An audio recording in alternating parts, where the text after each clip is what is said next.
नमस्कार। आज हम बात कर रहे हैं 1857 की, वो साल जब भारत में एक बहुत बड़ा आंदोलन शुरू हुआ। जी हाँ। हमारे पास 1857 भाग 1.pdf दस्तावेज के कुछ अंश हैं जो उस समय की घटनाओं पर काफी रोशनी डालते हैं। हाँ, ये काफी दिलचस्प सोर्सेज हैं। तो आज कोशिश रहेगी कि इन स्रोतों से समझें कि विद्रोह की शुरुआत कैसे हुई, ये फैला कैसे, और हाँ, लीडरशिप किसके हाथ में थी। बिल्कुल, चलिए देखते हैं ये कहानी कैसे शुरू होती है। तो कहानी शुरू होती है 10 मई 1857 को मेरठ छावनी से। वहां सिपाहियों ने मतलब बगावत कर दी। हाँ, मेरठ कैंटोनमेंट। और उनका पहला काम था शस्त्रागार पर कब्जा करना, हथियार कब्जाने। बिल्कुल, सबसे पहले हथियार। फिर अंग्रेज अफसरों के बंगले, सरकारी इमारतें जैसे जेल, अदालत, डाकखाना, इन सब पर हमला किया, जला दिया। हाँ, मतलब जो भी सरकारी निशान थे उन पे। और दिल्ली जाने वाली टेलीग्राफ लाइन भी काट दी, खबर ना पहुंच पाए। जी, कम्युनिकेशन रोकना बहुत जरूरी था उनके लिए। उसी रात सिपाहियों का एक ग्रुप, एक जत्था दिल्ली की तरफ निकल पड़ा। और अगली सुबह, वो 11 मई की सुबह, ये सिपाही पहुंच गए दिल्ली, लाल किले के फाटक पर। अच्छा, सीधे लाल किला? हाँ, सीधे। और वहां उन्होंने मुगल बादशाह बहादुर शाह जफर को बताया कि भाई हम मेरठ से अंग्रेजों को मार कर आए हैं। वजह भी बताई होगी। बिल्कुल, वजह साफ थी कि उन्हें वो गाय और सुअर की चर्बी वाले कारतूस मुंह से खींचने को मजबूर किया जा रहा था। हाँ, ये तो बहुत बड़ी बात थी उस समय। बहुत बड़ी। कहा कि इससे हिंदू और मुसलमान दोनों का धर्म भ्रष्ट हो रहा है। ये एक ऐसी चिंगारी थी जिसने सबको जोड़ दिया। फिर तो दिल्ली में और भी सिपाही पहुंचने लगे होंगे। हाँ, जल्दी ही और सिपाही दिल्ली पहुंचे।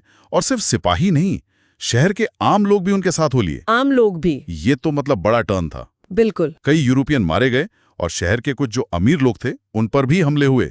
दिल्ली एक तरह से अंग्रेजों के हाथ से निकल गई। पूरी तरह? हाँ, उस वक्त तो पूरी तरह। अब बहादुर शाह जफर के पास कोई चारा नहीं था, मतलब उन्हें सिपाहियों की बात माननी ही पड़ी। इससे तो विद्रोह को एक पहचान मिल गई होगी। बिल्कुल, एक लेजिटिमेसी मिल गई, क्योंकि अब इसे मुगल बादशाह के नाम पर चलाया जा सकता था।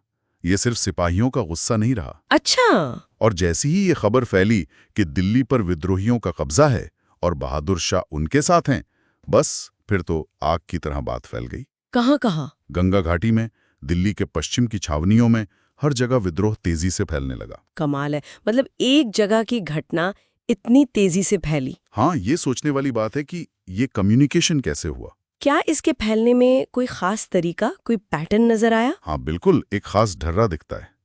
अक्सर विद्रोह शाम को शुरू होता था, किसी सिग्नल के साथ। सिग्नल जैसे? शाम को तोप चला दी या बिगुल बजा दिया।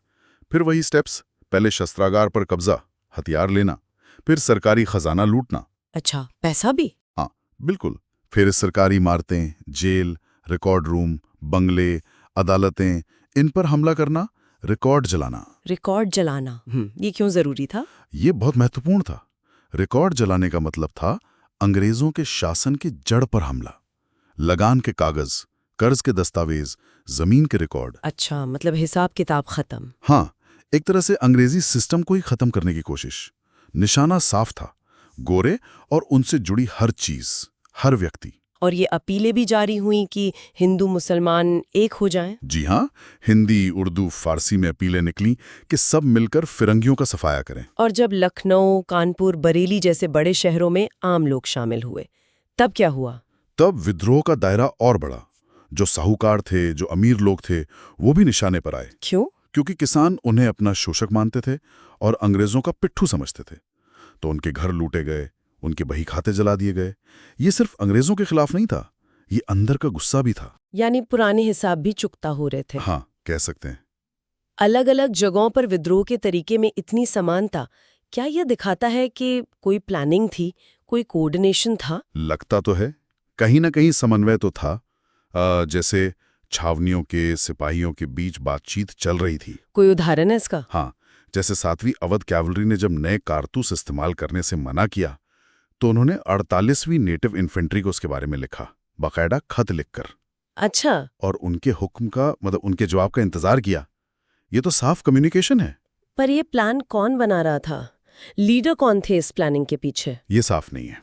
प्लानर्स कौन थे पता नहीं, लेकिन चार्ल्स बॉल ने एक दिलचस्प बात लिखी है। क्या? कि कानपुर सिपाही लाइनों में रात को सिपाहियों की पंचायतें जुटती थीं। पंचायतें, मतलब वो खुद फैसले ले रहे थे। ये कमाल की बात है। मतलब वो सिर्फ फॉलोअर नहीं थे, वो खुद डिसाइड कर रहे थे, रात को बैठकर मिलकर। उनकी लाइफ एक जैसी थी, कई एक ही जाति के थे, तो ये स्वाभाविक भी लगता है कि वो मिलकर अपने भविष्य का फैसला कर रहे थे। तो सिपाही खुद ही करता धरता थे एक तरह से। बिल्कुल, वे इस विद्रोह के मेन एक्टर थे। लेकिन इतनी बड़ी ताकत, अंग्रेजों से लड़ने के लिए नेतृत्व तो चाहिए था, कोई बड़ा नाम। हाँ, संगठन और नेतृत्व तो जरूरी थे। तो कई बार विद्रोहियों ने उन लोगों का दरवाजा खटखटाया जो अंग्रेजों से पहले नेता थे, पुराने लीडर्स। जैसे कानपुर में नाना साहब, उन्हें एक तरह से मजबूर किया गया लीड करने के लिए। झांसी में रानी लक्ष्मीबाई, उन पर जनता का बहुत दबाव था। अच्छा, जनता का दबाव था। हाँ, और बिहार में आरा के स्थानीय जमींदार थे कुंवर सिंह, वो भी आगे आए। तो लोग पुराने जाने पहचाने चेहरों को ढूंढ रहे थे। हाँ, एक हद तक। अवध में भी ऐसा ही हुआ। जब ब्रिटिश राज खत्म हुआ तो लोगों ने नवाब के छोटे बेटे ब्रिजेश कद्र को अपना नेता मान लिया। और उनकी माँ बेगम हजरत महल। हाँ, और बेगम हजरत महल को भी। लेकिन यह समझना जरूरी है कि नेता सिर्फ राजा रानी या नवाब ही नहीं थे। अच्छा, और कौन थे? विद्रोह का संदेश वो आम पुरुषों, महिलाओं और यहाँ तक कि धार्मिक लोगों, मतलब फकीरों और साधुओं के जरिए भी फैला। वाओ, यानी ग्रासरूट्स लेवल पे भी लीडरशिप थी। बिल्कुल। कई स्थानीय नेता भी उभरे, जैसे उत्तर प्रदेश के बड़ौद परगना में शाहमल थे। उन्होंने गांव वालों को इकट्ठा किया। और छोटा नागपुर में गोणू नाम के एक कोल आदिवासी नेता थे, उन्होंने अपने लोगों का नेतृत्व किया। ये तो कमाल है, मतलब हर लेवल पर समाज के हर हिस्से से लोग लीड कर रहे थे। हाँ, ये दिखाता है कि नेतृत्व बहुत फैला हुआ था, विविध था, राजा रानी से लेकर गांव के लोग और आदिवासी नेता तक। तो इन स्रोतों से जो तस्वीर उभरती है वो ये है कि मेरठ की एक घटना ने कैसे एक बड़े विद्रोह का रूप लिया। हाँ, कैसे वो फैला, कैसे उसमें एक तरह का समन्वय था, कम्युनिकेशन था, और कैसे अलग अलग तरह के लोगों ने इसे लीड किया। बिल्कुल। जैसा एक अंग्रेज अफसर ने लिखा भी था उस समय कि ब्रिटिश राज तो ताश के किले की तरह बिखर गया। एकदम से। ये सोचना ही अजीब लगता है। उस जमाने में इतने कम साधन थे, फिर भी इन लोगों में इतना तालमेल कैसे बना? ये कम्युनिकेशन कैसे हुआ होगा? हाँ, ये एक बड़ा सवाल है। और यहीं से एक और गहरा सवाल उठता है कि क्या 1857 सिर्फ इन फौरी वजहों जैसे कारतूस का मामला उसी का नतीजा था, या कुछ और भी था? या इसके पीछे अंग्रेजी राज से आज़ादी की, मतलब अपनी हुकूमत की एक पुरानी गहरी इच्छा भी थी, जिसे इन अलग-अलग नेताओं ने अपनी अपनी तरह से आवाज दी? इस पर सोचना वाकई दिलचस्प है।